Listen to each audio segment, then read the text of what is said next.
بے شک اللہ اور اس کے فرشتے نبی پر درود بھیجتے ہیں۔ اے ایمان والو، تم بھی ان پر درود اور سلام بھیجو۔ صلی اللہ علی حبیبہ محمد و آلہ وسلم۔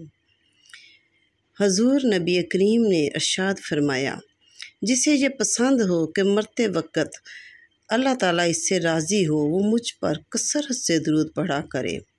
سیدنا ابو درداء سے روایت ہے کہ رسول اللہ نے ارشاد فرمایا، جو شخص 10 بار صبح اور 10 بار شام کو مجھ پر درود پڑھتا ہے، میں قیامت کے دن اس کا سفارشی اور گواہ ہوں گا۔ اللہم صلی علی محمد و آلہ محمد۔ ناظرین، درود پاک ایک ایسی عبادت ہے کہ اللہ اور اس کے فرشتے خود کرتے ہیں، تو ہم انسان کیوں نہ کریں، کہ ہم کیوں نہ اس درود کی برکتیں لوٹیں۔ اس لیے ناظرین، اپنے بچوں کو اور خود بھی درود پاک پڑھنے کی عادت ڈالیں۔ رسول کریم نے ارشاد فرمایا کہ جمعے کے دن اور شب مجھ پر کثرت سے درود بھیجا کرو، کیونکہ تمہارا بھیجا گیا درود میں خود سنتا ہوں۔ سبحان اللہ، کتنی بڑی فضیلت کی بات ہے۔ ناظرین، درود پڑھنے سے پریشانیاں دور ہوتی ہیں، درود پڑھنے سے دل کو راحت اور تسلی ملتی ہے، درود پڑھنے سے گھر میں سکون اور خوشحالی رہتی ہے۔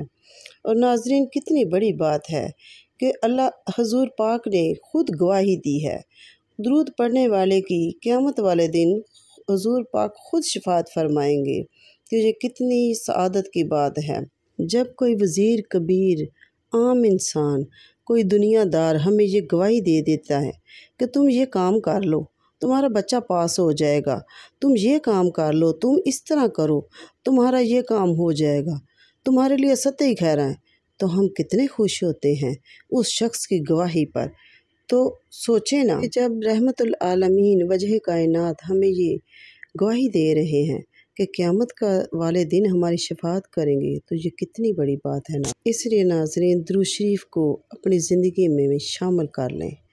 اگر آپ کو میری یہ کاوش پسند آئی ہے تو میرے چینل کو سبسکرائب کر دیجئے۔ شکریہ۔